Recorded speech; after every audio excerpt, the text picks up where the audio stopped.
I think we're gonna get started a little bit on time. Hi, my name is Cameron. I'm gonna introduce Nissa Frank, who is our host tonight. This is the Rume Gallery, and Nissa opens up this place for everyone in the community. So this is Nissa, real quick. Give it up for her. I don't know who he's talking about, but anyway, yeah. Oh, it's me. Thanks for coming so much. Also, it's been like a year. I think on the 15th that I opened my home in the front room. So it's really magical that this is happening because I've always been a fan of Tilted House and everything they do for the community and artists. And so I just wanted to thank everyone for being here and you for supporting this like very DIY space and making it looking gorgeous with all these beautiful artists. So to that. If you ever want to host anything, you can just email me. I have cards in the front and we would love to do more events like this. We do art openings, like workshops, classes, like philosophy nights, like chess nights, like who knows, you name it, like let's do it. Costume making workshops, kids workshops, like anything, you know. And then on another note, I'm hosting a drink and draw at OK Bar every Wednesday from 7 to 9. It's $5 suggested donation. We have some art supplies, but you're welcome to bring your own. And the model is going to be, it's not going to be nude, but it's figure drawing. And the model is going to be wearing their own designs or local designers. So, and we pay them $50 plus tips.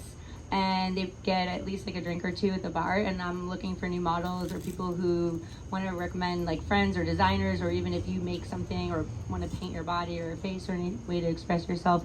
And then you can also have like a little merch area. So just wanted to plug that in, turn it on. Anyway, thank you so much for listening and being here. And yeah, if you want to model, you can also just email the Rume Gallery, the same email, it's just me. So cool, thanks.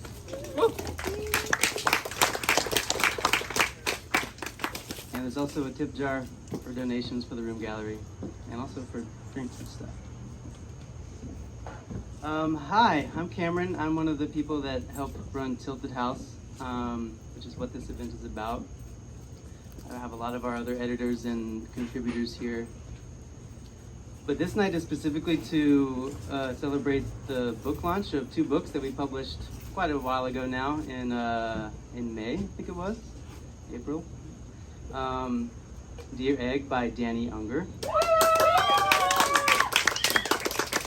our winner of the contest, 1 bedroom, 3 bath, and our editor's choice, who is Olga Mikolaivna, wherever they are, coming all the way from San Diego, I think, right? San Diego? San Diego, yeah.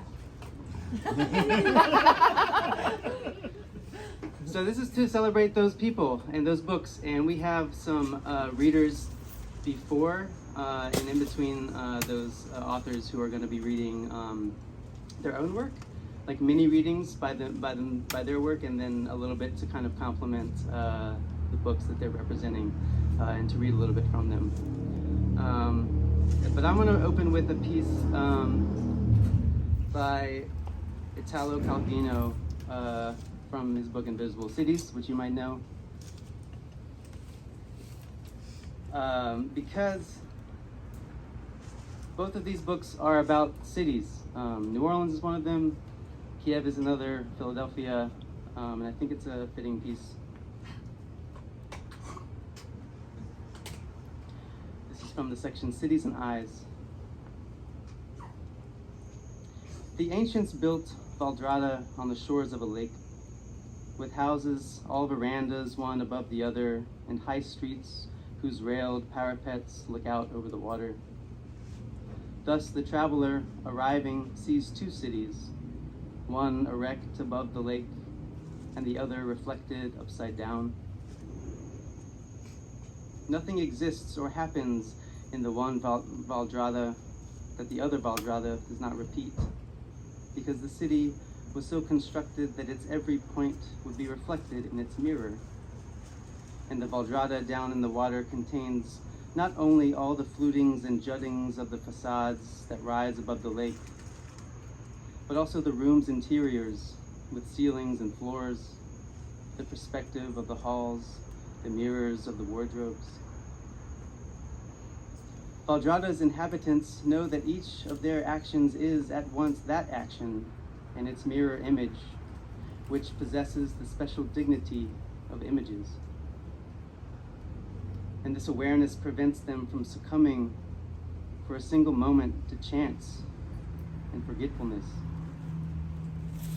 Even when lovers twist their naked bodies, skin against skin, seeking the position that will give one the most pleasure in the other, even when murderers plunge the knife into the black veins of the neck, more clotted blood pours out the more they press the blade that slips between the tendons. It is not so much their copulating or murdering that matters, the copulating or murdering of the images, limpid in the cold mirror. At times, the mirror increases a thing's value, at times denies it. Not everything that seems valuable above the mirror maintains its force when mirrored. The twin cities are not equal because nothing that exists or happens in Valdrada is symmetrical. Every face and gesture is answered from the mirror by a face and gesture inverted point by point.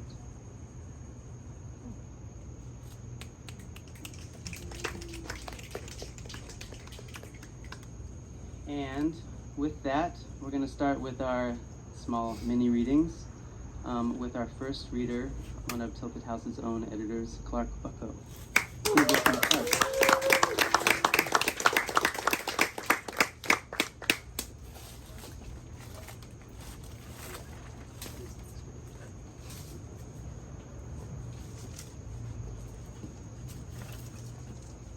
Thank you, Cameron.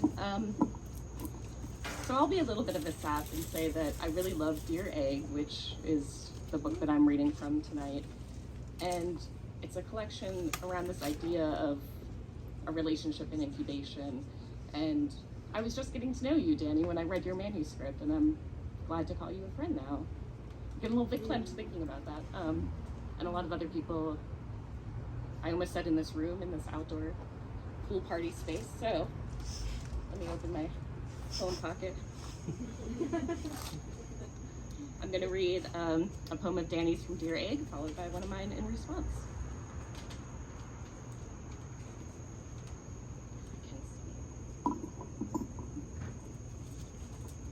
July 9th.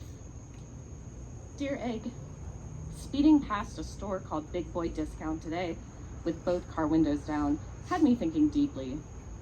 What would be the emotional consequence of reporting there each day, either for patronage or employment, and trying to interpret the store's name anew? You can normalize anything or ignore it if you have the right kind of brain. Compartmentalization sounds richly productive these days, but I'm more into total synthesis. A world where Big Boy Discount, the Bad Boy Discount, and the Good Boy Discount are this year's Holy Trinity. I'm gonna move a little bit. All right. Thanks for the breathing. Driving down St. Rock came up on a dog gnashing feathers and feet of its freshly disemboweled chicken, chased and shredded as a doggy do. When the certainty of dying really gets to me, the long lead up and the what if and the how, the heart tug of posters pleading for help to find the dog let out and forgotten, or even stolen, or maybe the pup gave fuck all and snuck away to City Park at the time of his life. We never know if Boo Boo was found or flattened. It's unsettling, really. The irony, the panic, the mystery of no shared fluency. Time of our lives or not, one of these days, that bad boy's gonna be me. Thank you. Next is Jessica.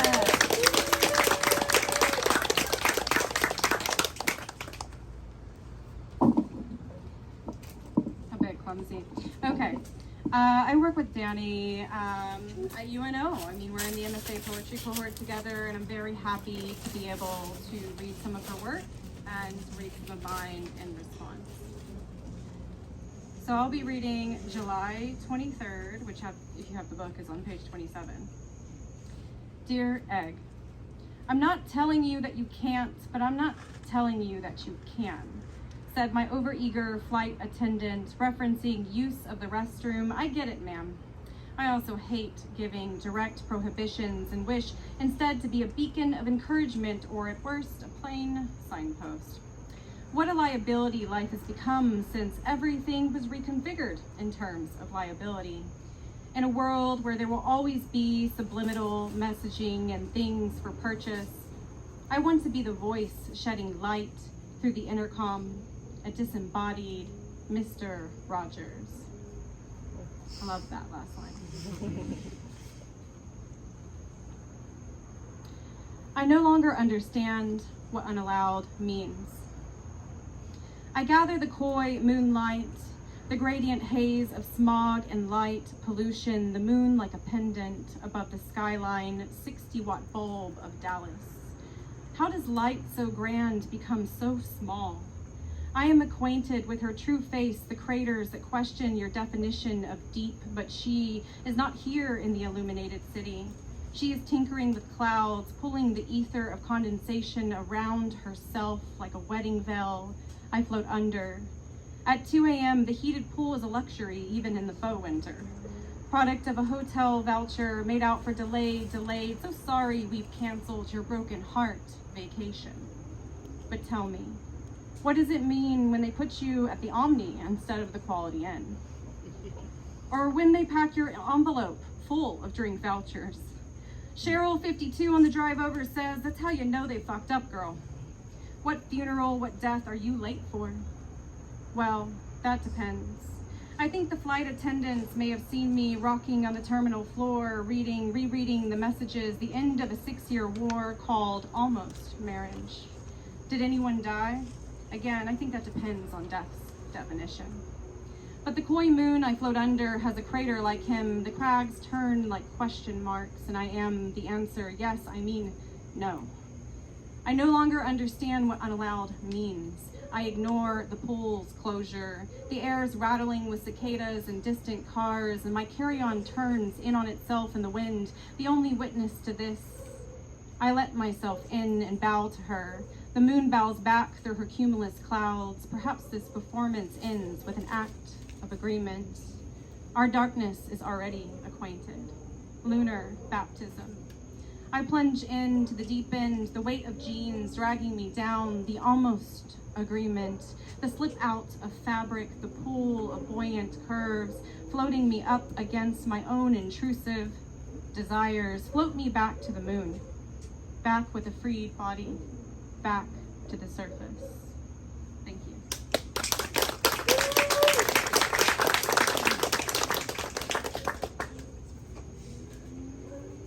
I didn't do all of my work tonight, but our next reader is Elsa de Alwis. Here.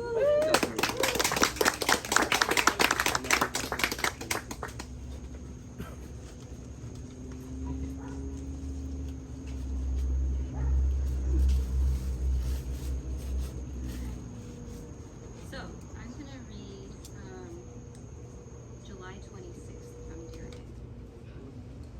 Dear Egg, I hate it when therapists offer up tissues at Tear's first strip, like they are concerned for my hygiene.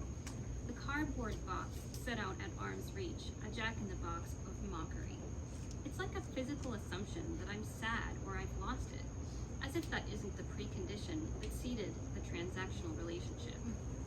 I find it's best to let the tear streams irrigate my under-eye bags while my snot congeals in the nostril or drips onto my upper lip's divot until I wipe it on the sleeve of my sweater, a talisman of pain that lasts until day's end or sleeves clean.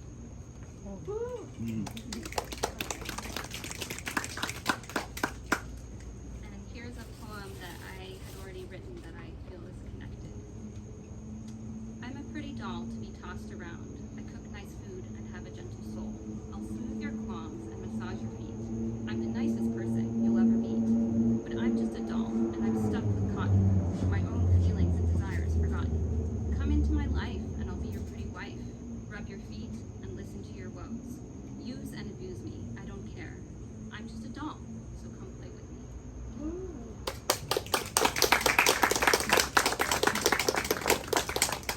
And now Danny. Woo!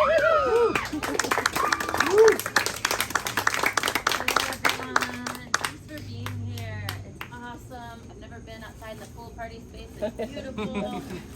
Those tributes, all those wonderful friends that just read their work and my work, that was so incredibly touching. I'm so excited to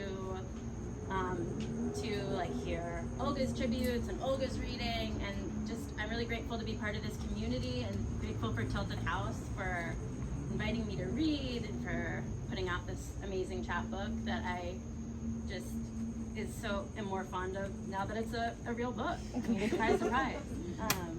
So thank you for being here. I'm going to read some for the chapbook and some new stuff as well.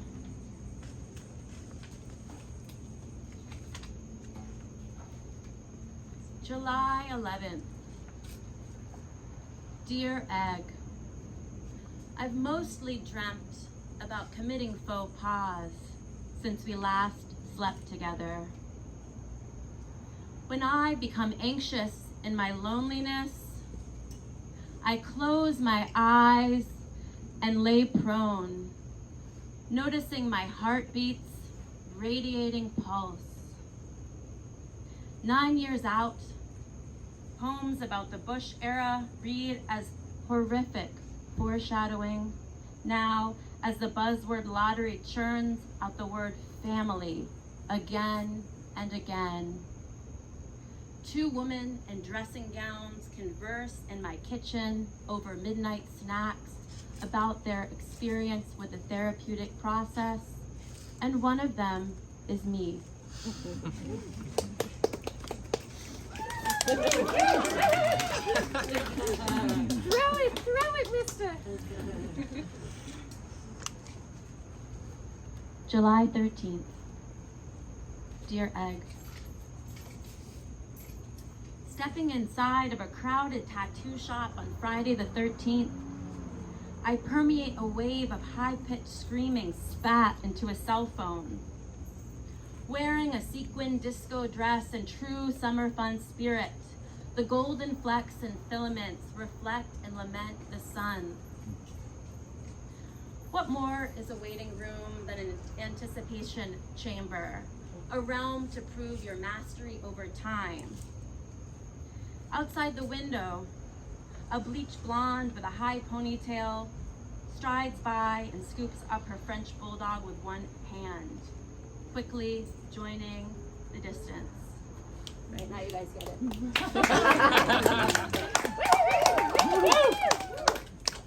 Adjustment.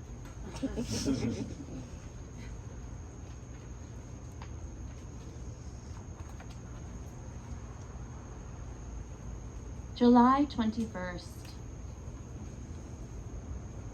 Dear Egg, laugh, drink, fuck is what I would name my version of the travel memoir, Eat, Pray, Love. Another episode of self-discovery is brought to you by Spirit Airlines. If New Orleans is a debutante, Minneapolis is a dairy heiress. Exactly what I wanted was waiting for me. In a tub on ice, a bonus. Floral print adorns me, mingling with the organic blossoms I sit among, in contrasting technicolor. When you are the +1 at someone else's love fest, you spend time decoding the lifestyle signifiers of your Midwestern ilk. That Mississippi sister city holding a fish in its beak.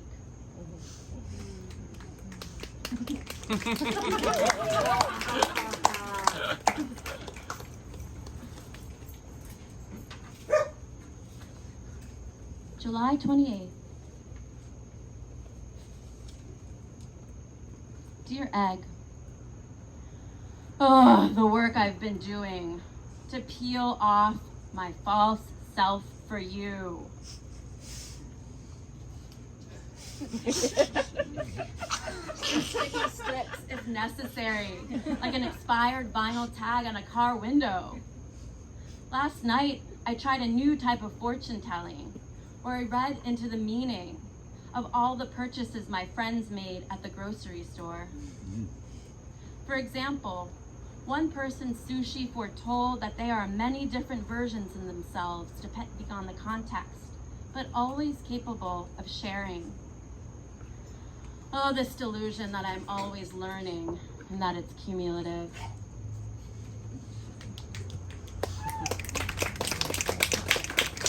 July 31st. Dear Egg, moved not one muscle today, but the impossible still proved possible. Bedecked in souvenirs from your month away, a pig nose, a bolo tie, a sweater the color of a urinal cake, I laughed like a mutant beauty. I've never been on the receiving end quite like this before, but it sounds like a bird call that only we are attuned to. If we keep making plans and then not doing them, maybe we can stretch this thing out until it loses its elasticity. Can you remind me why rescuing is all the rage right now, and why I have to test everything out with my mouth?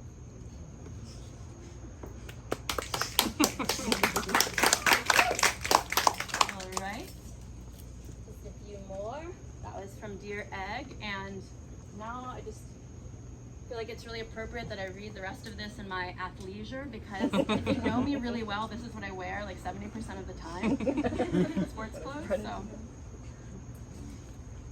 So when I talked about my process of like reading from like launching this chapbook and reading poems that are about, I wrote in 2018 about a relationship that was just starting that I am very much no longer in, and sometimes told people that that could be kind of hard or felt strange. Everyone was like, you should write like an update, or you should write a response like where you're at now. So I did write one.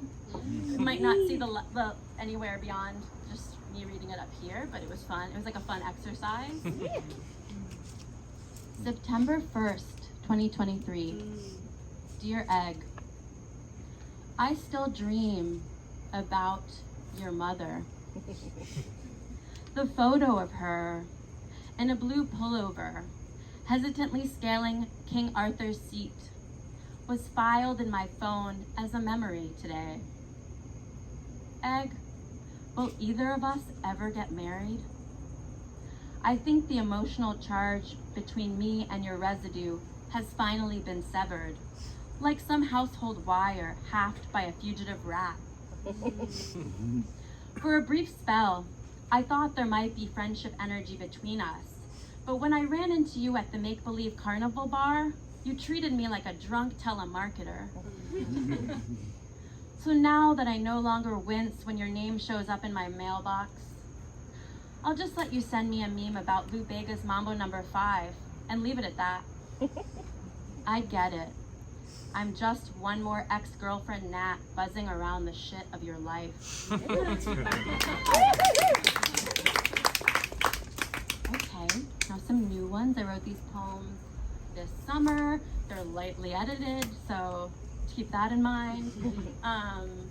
And also, they both concern surgery, so just a content warning. I know that can be like a very traumatic thing. So the first one's called Accessory to Hysterectomy. We stare into a 6-week sexual hiatus like a black hole. The chase reality, not as daunting as the prohibition. The doctor probably isn't talking about our version of sex anyway. Soon you will be wombless. You await the removal of an organ that morphed over years into an inhospitable planet. Oh, the anemic drain of shoddy anatomy. The list of preparation forms a new atmosphere around us. We stow away practical items, Xanax, stool softener, a borrowed cane, as if they are gear that guarantees this mission a good outcome. The best outcome is newly empty space. Your vagina will become a tunnel to nowhere that must be sutured. I shrink myself drift through the remains of this system before the surgeon closes it. I am an astronaut gliding out of the spaceship's exit into the dark infinite heavens.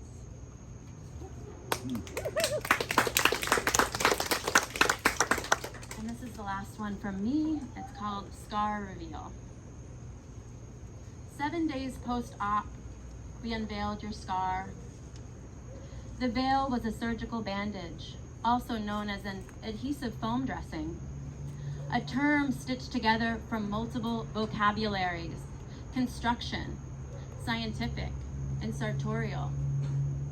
The bandage was filmy, opaque, a window to the mending beneath. It clung to your lower abdomen, a taut section that ought not to be messed with. The skin that hurts more when tattooed, recently rent by scalpel. A slow, tentative peeling released the flesh, exposing its fresh marking. A dark and tentative smile interrupted your happy trail. Your suggestively hairy abdomen, its slight convexity above the scar, loomed beautifully before me as I gingerly smoothed on a clean dressing. I knelt before you, imitating a proposal to your scar, once again sealed off and sanitary. The mouth-shaped scar, a line that transformed your vulva into a chin. If it could speak, what would it say? Or would it just maintain its strained grin, a symbol of the way you must feel when the Percocet starts to wear off? That's all. I just wanted to say a fun fact about workshopping this poem in my class, that my professor hated that I used the term happy trail. Raise your hand if you think happy trail is fine in a poem. Yes! Just wondering. We have either way. I'm still thinking of a better synonym. He thought it was like happy trails. He didn't know the term. But anyway. Treasure trail. Thank you so much for listening. I'm so excited for the other readers. I'll bring Cameron back up.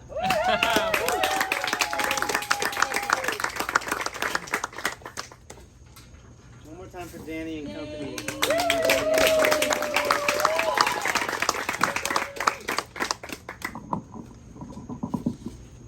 So both of these books, the art was done by local artists. One who is not here, Lauren Huff, who runs Swamp Trash, did Danny's book, designed that, and we letterpressed that. And the other artist you've seen in the front, Noelle Richard, also known as Poofy Dust Cloud, one of my favorite artists in the city. Please support them by buying some cool stuff, even just a little sticker up front. And all of these books were bound by hand by myself and Alix Jason, who is also selling stuff, also selling books up front. There are 400 copies total, and we did them all by hand, just listening to silly podcasts, and it was a lot of fun. But now we're going to move on to Olga's book, Olga's company. I'm going to introduce my dear friend Ian Lockaby.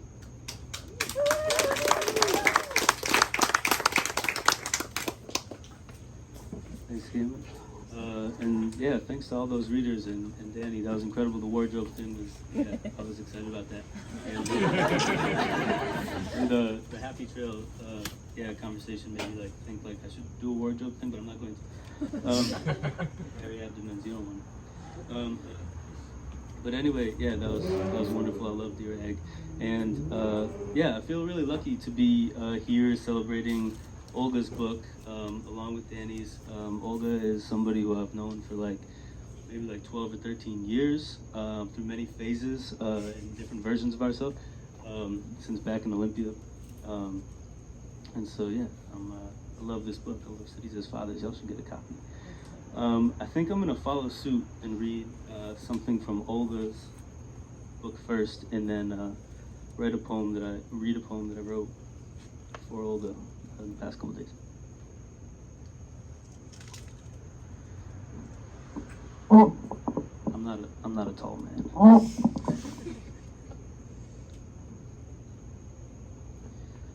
A gruff man tenderly stroked a feral kitten. From his guttural voice, with each inflection, softness tumbles out into the street, converging with the stamped over sidewalk. I hold your name, my patronymic. It holds me, I call myself. Of Michael, an esophalic gesture, to be called. Zavut, Zavan, a ring, a bell ringing, a church bell summoning, celebrating, grieving. The deepest subway station in the world is too in Kiev. Arsenalna is 346 feet below the surface. Upon the ascent back into the city, return into daylight, passengers are met with a cannon memorialized in brass. This station takes one to the Holy Lavra, where the catacombs are. Willows weep over this stretch of land, this walk toward sanctity. A whitewashed wall encloses liturgies. Rites of passage swing like a cross held dangling from a hand, consecrated hand of a priest, a father. I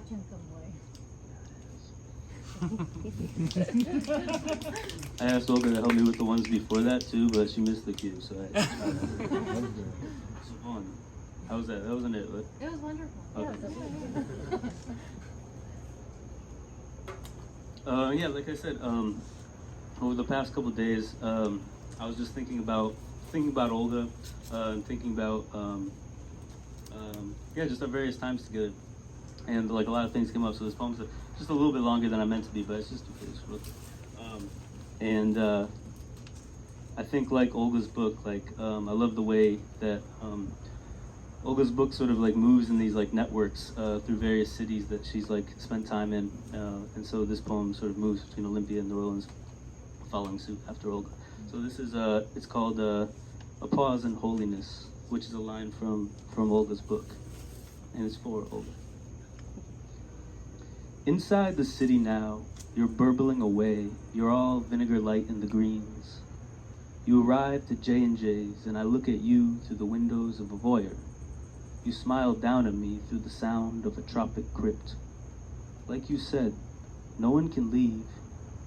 Those bar patios in Olympia swell up through well water, turned hot in the swamp. Inside the city, anaphora wakes to another precipice.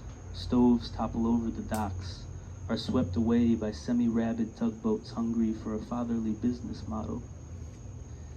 Dinner atop those stoves was hot and red, and swirls off now in the green Mississippi or stagnates in the Sound.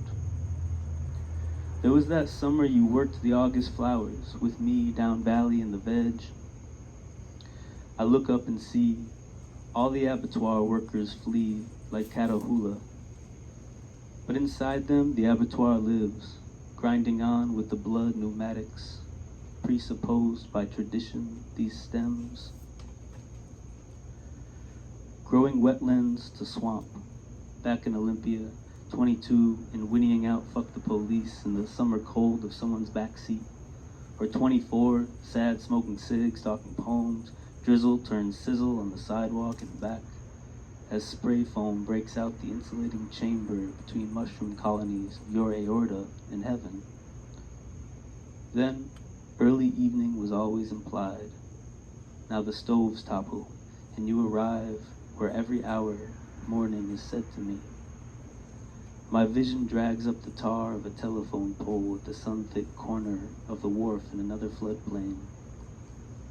The birds of the south lease a subtropic serum injected in my amygdala. It's a primitive sadness we share, paused in its holiness by the decapitation of travel. Whereas before it was milk, here a sun breaks over the city like a yoke. And we're here to take it through the windows of the bar room, paused in holiness, and into our glasses, decapitated by light.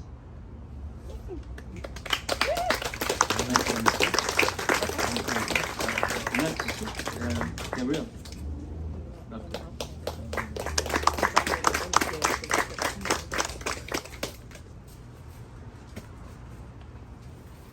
Hi. I had the pleasure. I'm actually tall right now. I'm also whatever. No, don't even get up. This is a lot easier. I met Olga tonight for the first time ever, and I was very enamored by her hair ornamentation and personality, and I really liked this book as well. I don't know if my poem and the section I'm going to read are necessarily speaking beyond the fact that I flipped to a random page in the car in Olga's book and a random page in my book. And so they're aligned for today. That is the forecast. So this is from page 15 in Olga's book. Sounds like a dog's dying. From Cities as Fathers, which you should buy, and you should buy Dear Egg or any of the books or art that are out. It's a really big undertaking to do an independent press and to not just the labor of, you know, hand stitching these, but also reading. I saw some behind the scenes work in the submissions that come in, and people are reading over 300 submissions to very like attentively to bring you these books. And then there's the work of actually assembling them. The artists are doing the work of actually writing them. Like, this is a very big undertaking for everyone involved. So if you've got $15, $20, buy a book. If you don't read, buy a friend a book. Getting books as gifts makes them all the more special. But anyway, I digress. Okay. Someone turns backwards, looking at the mound I am on, photographing the unphotographable, the colic, the ancient. At the cemetery we eat. We bring vodka, juice, homemade pierogi, Bellini. Nothing is lost in the cemetery, a normalized excursion, an invocation against order. Laughter shatters glass, confinement splintering off, into distance, into future. Valeria Luiselli writes of a woman who steals tokens and gifts off graveyards in a cemetery in Venice. This woman comes to visit with her husband, grabbing pens where Brodsky's resting place succumbs. A ghost making rounds for visitations, as though presence is marked by traces of self against another death, another life undone at the seams, finally all spun out, where the yarn ties.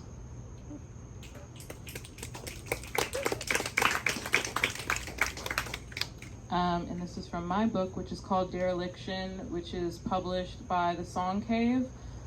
You can go online and find it if you want to buy that book. And this is Brain Food. No more writing about revenge, I decide in the kitchen. The banana pudding processes keeping me up late again. 40 minutes hand whisking 2 batches, 5+ hours chilled. I've got one last cigarette hidden in the nightstand, waiting for the evening the Laraji meditations fail and violence ask to be banished by fire and vapor. I look under the desk for nothing and find instead Susan Sontag regarding the pain of others, the bookmark inside pinned on the words Apollo's knife. It happens that you can be in conspiracy against yourself. I ruined my body for comfort when daydreams were scarce, toyed around with the preview settings and got this. There's nowhere to speak about what didn't happen. All I have are these poems and no kind of knowing outside of that. Ginkgo biloba in the mineral water gone sour. Thanks.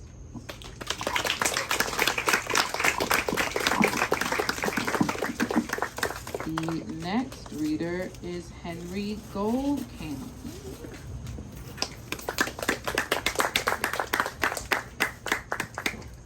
All right, just echoing a lot of gratitude for Olga and Danny and Cameron at Tilted House and you all, and for inviting us to these cities, to these respective cities.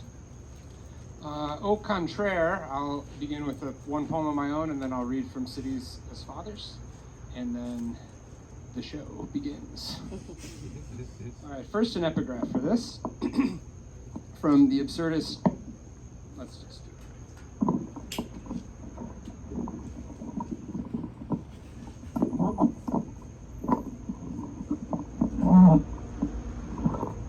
Take a page out of Gabrielle's book. An epigraph from Daniel Harms, the absurdist. The fool looked around, at a loss, without a clue of what was going on. Elbov gave the fool a clout on the ear.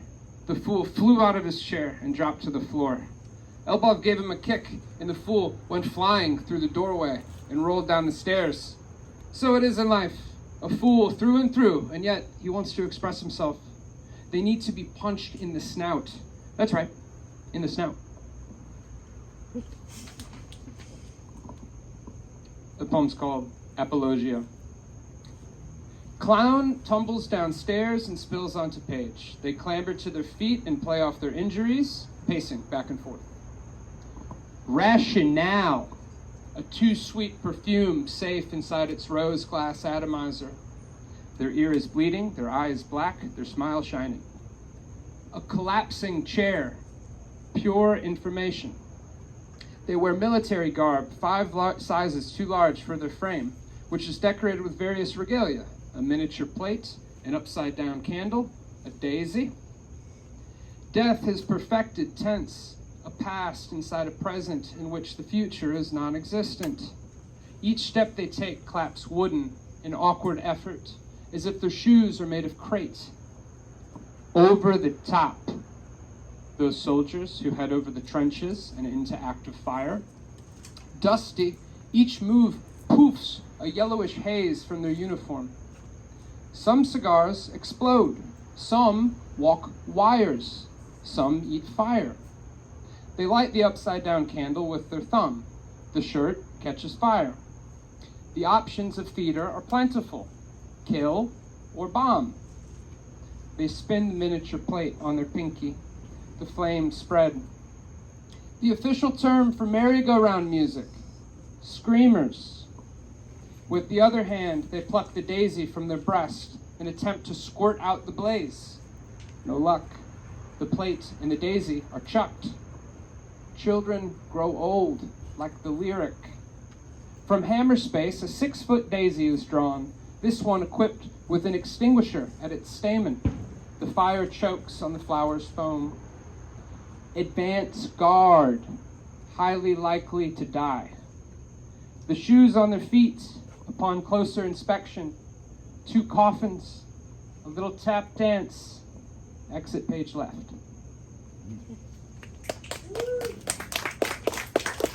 Okay, this is from Cities as Fathers. A man gave me shoes to wear. He sat down on the stoop with me, a cane, a bag of shoes, asked about a boyfriend, rummaged in his tote, handed me a pair of sneakers, Air Jordans, kid size, said those will look good on me. Simply said, everything is simply said, all is simply said and voiceless.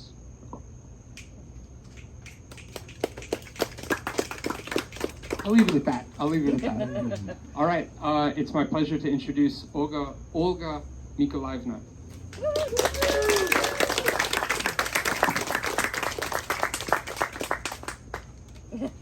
No pressure. I was really going to capture the moment there. No dice. Hi, everybody. There we go. I'm so moved. I'm really, really moved, and I feel really just moved. Yeah, thank you so much. Yeah, Ian and I have known one another for like maybe 12 and 13 years, and you might not know this, but you've been really foundational in my interest in my literary direction in poetry, so thank you. And he has 2 books coming out, and Gabrielle's book, Dereliction, is very beautiful, and everyone must read it. Henry is running it's like a tilted house tilt situation. Check it out. And then thank you so much, Cameron. This has been such a pleasure working with you. So cities as so these are all of my things. I'm sure I have more. But Cities as Fathers came to me at a really weird time. I wrote it in a really weird time of my life. And I remember I kept on submitting it and I kept on submitting it. It's kind of like a long poem.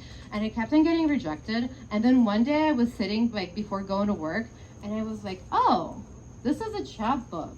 Like, this is what it is. And then that same day, my friend Juliet, who some of you know, posted a thing on Instagram that was like, Tilted House has like open like submissions. So it's like a really magical process overall. Anyway, no one came here to listen to me talk. We literally did. So I'm gonna read from the Chappie, and then I'm gonna read one tiny piece from like last spring when I was I guess it's been 2 years ago when I was living in Philadelphia. And then I'm gonna read the tiniest poem that I wrote this past summer. Okay. So 3 years worth. All right. I saw a vision, St. Andrew's Cathedral one evening, on a train going to Queens, like some shitty, hackneyed prophet. The Q train, full, shook, and sauntered the same way it did years prior. A golden afternoon in January, dusk at 4, crossing a river of skyrocketing buildings atop one another, monuments to human timelessness, monuments to memory. I was drunk. A warm June days, atavistic evenings disintegrating into bones. The cathedral's aquamarine, what is happening with the light? The cathedral's aquamarine cerulean domes, cupolas, the main attachment of the image easily conjured their way into the darkness of my sight. Months later, I stumble across the St. Andrew's Cathedral in Philadelphia. Blue cupolas taken down for renovation, a pause in holiness by decapitation. In the space before my vision, I wallowed into the night's final bar, a corner in Greenpoint, where Polish men used to go, where I used to sit listening to their grumbles, their midnight songs, made up of America's broken little promises, and a language close enough to mine. The St. Andrew's Cathedral I envisioned with the blue-green cerulean garish Baroque domes is inscribed in Kiev. At the top of Andreevsky Spust, Andrew's incline, descent. And indigeneity lies in the domes of this cathedral, like secrets, tying knots, finding oneself with people, with epics of people ungovernable to purity. Centuries past, St. Andrew himself stood on this hill overlooking the banks of the river Dnieper, River Slavutich. Its ancient name rooted in Slava, meaning glory or fame, of the glorious people, the Slavs, derivative of slova, meaning word, as if to speak is to hail glory, situating all of language as an incantation, proclaiming Kiev, the centrality of Russian Orthodoxy. Do I believe in such a glory? But I carry a Slavic name, speak the Russian language, Ukrainian once a close second, a compliment. These are my beginnings, the contouring of language, a name susceptible to change, where I stem from as a place, a gully, expanding into corners, byway passages of Mexico City, New York. The Slavs are those who understand one another, those whose language overlaps to tie back around, cradling a world. Slova.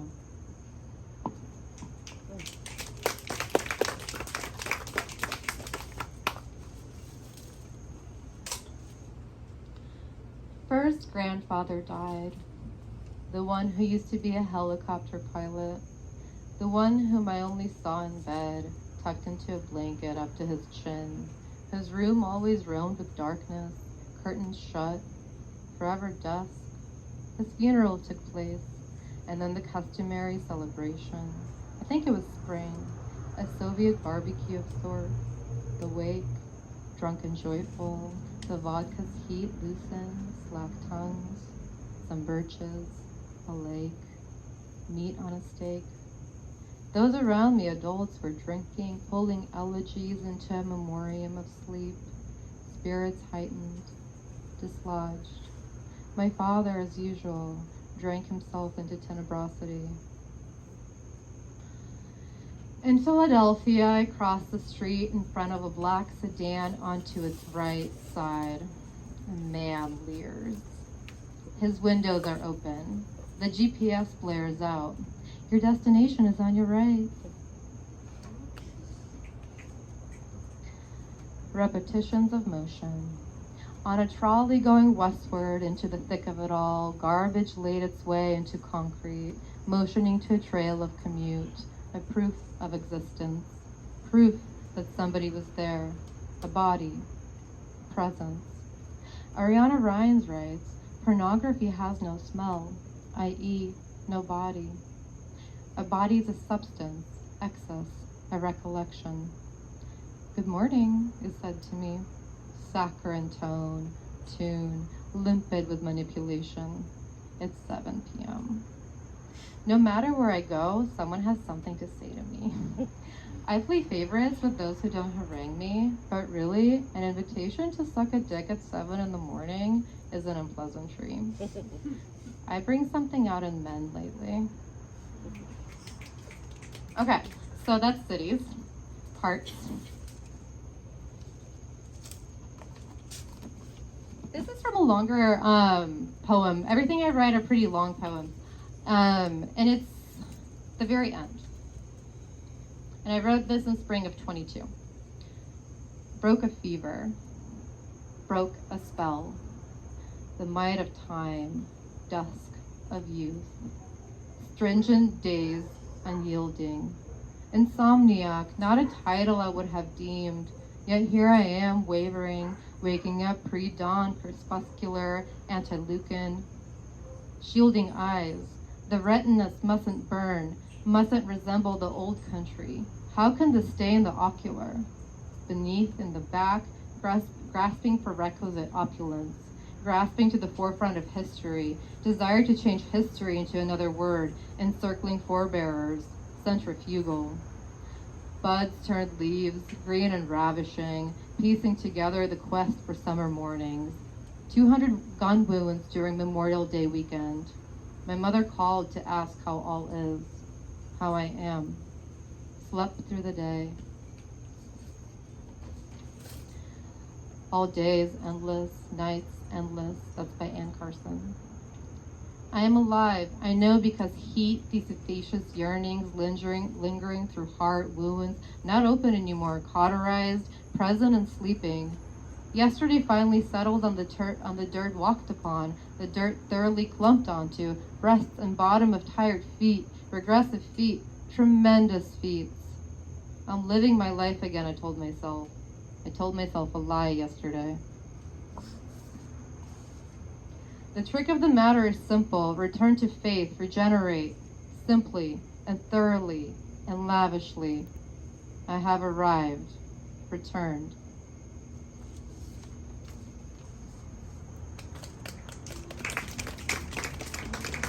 And then we'll end on a poem that's called Lapse. Matvey Yankelevich writes, you don't have to go home, but you can stay here. Say, they say, go where your eyes take you. Go on, they say. Get. Home in a geographic circumference. Home in establishment. Home in movement. Home is away. Home in sway. Home run, lap, home stretch. Away at sea, to cross the sea. Lap, lap, lap the shore. Lap the sea. Sea lap. Laps. All right, thank you so much.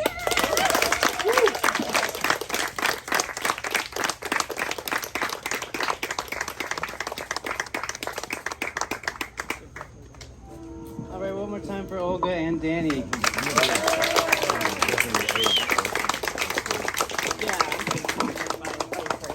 That is our show. If you would like to purchase a book or if you want to trade for something, those books are available on the table in the front. You can find me, or there's QR codes on the table as well. Please support Alix, whose books, Bad Dog Books, are up front, as well as Noelle Richard's Poopy Dust Cloud, Trappings, all beautiful stuff. And we do have submissions open. TiltedHouse.org has submissions open, and in October, for the month of October, we're accepting submissions of extremely tiny poems, 5 lines or less, in tiny manuscripts, 12 pages or less. So if you have something like that, please send them our way. Thanks for coming, everybody.